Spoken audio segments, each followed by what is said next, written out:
Want to drive more sales from long form and short form video content? Well, if so, this is going to be for you. When I talk about sales, I mean sales in two aspects. The first aspect is the actual buy-in to your brand and who you are from your audience. And the second part of sales is where you have a customer who's actually swiped their card to give you their money for you to help them solve their problem. Now, in this piece of content, I'm going to be talking about swiping that card and giving you their money. For a long time in my experience as a high ticket coach, when it came to content, I would just kind of throw spaghetti at the wall because, well, I just seen content as marketing, a nice to have, just a presence. Until one day I joined the sales mentorship and I really took my sales understanding from decent enough to kind of close high ticket sales for my business to really understanding the psychology of sales and the breakdown of a sales process. As a marketer, I spent so much time and money joining Marketing Minds, learning how to create offers, content, marketing. And I was like, wait, why am I not addressing the different prerequisites that need to happen for me to make a sale in my content? And this is what I call aligning your content with your sales process. I want to jump right into it. What are the different types of pieces of content that you can create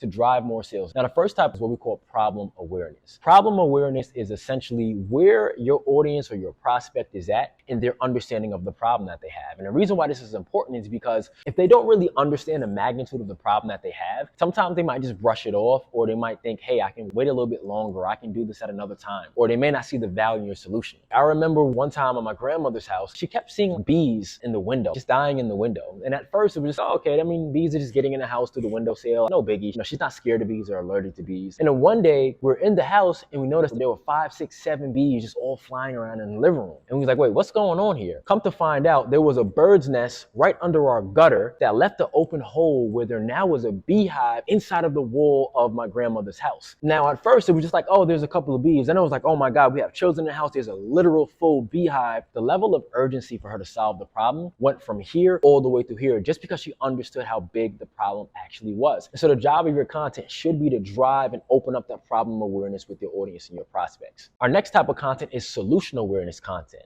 Now, solution awareness content, I feel, is the best type of content because this is specifically targeted at the people in your audience that are actively looking for a solution. Let's take health, for example. A guy that knows that he needs to lose the weight, he knows how it's affecting his life, and he's just trying to figure out what is the best way. He's typically looking for solutions. And so solution awareness content is going to allow you to give your audience, your prospects, and your ideal clients and avatar the opportunity to say, hey, here are the different alternatives in the marketplace. Here's why that doesn't work for me. Here's why I know that failed for me before, but also here's why your solution may be the best for me. So solution awareness content is opening up your audience and your prospects' mind towards what needs to happen to create a solution for their problems, as well as why your solution is the best for them. The third one is my favorite, especially if you're like in the transformation coaching space or if you're in a business opportunity space, and it's called belief shifting content. A lot of times our ideal clients and avatars are just one belief away from making the right decision to solve a big problem for themselves. They have these beliefs that are holding them back, what we call limiting beliefs, and it's the job of your content to actually pre-coach them through those limiting beliefs. This is important because especially in a consultation, if limiting beliefs aren't addressed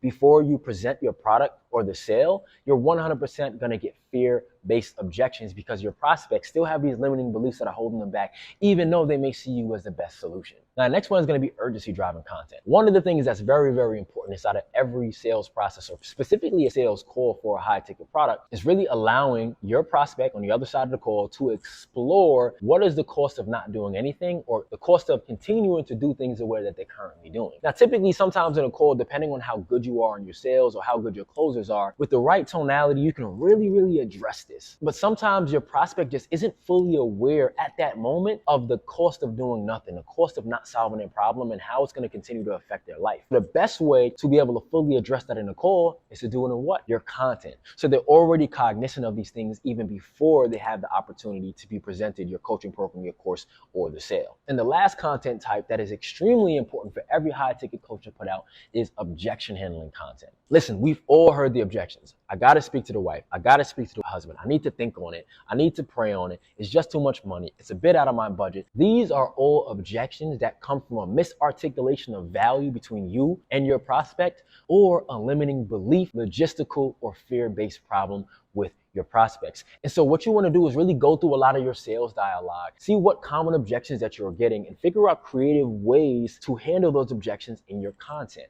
For example, in my high ticket fitness coaching program, I typically can build a lot of rapport and I'm pretty good in presenting my pitch. But always would get money objections. And a lot of times a prospect would allow that money and that price shot to almost start to convince themselves like maybe it's not the right time, or I can do it later on. And so what I would do is I would simply just understand that that is a fear and that is a concern of theirs, but I would also give them the perspective, not only in my objection handling skills, but also inside of my content. I would tell stories and use analogies around the concept of how much it's going to cost you to continue to be overweight, what it's going to cost your family, even what it's going to cost you in doctor's bills and life insurance premiums, because these things are all part of the reality that may be if they don't actually find the right solution for their problem. And if I know I'm the right solution, then it's my job as a coach to put out that content that's going to pre-handle those objections. So again, guys, I know we went through a couple of different things here. This is what we call aligning your content with your sales process. You want to put out content that increases problem awareness, increases solution awareness, helps shift limiting belief patterns, creates urgencies for your prospects or your audience to solve their problems, and of course, pre-handles objections.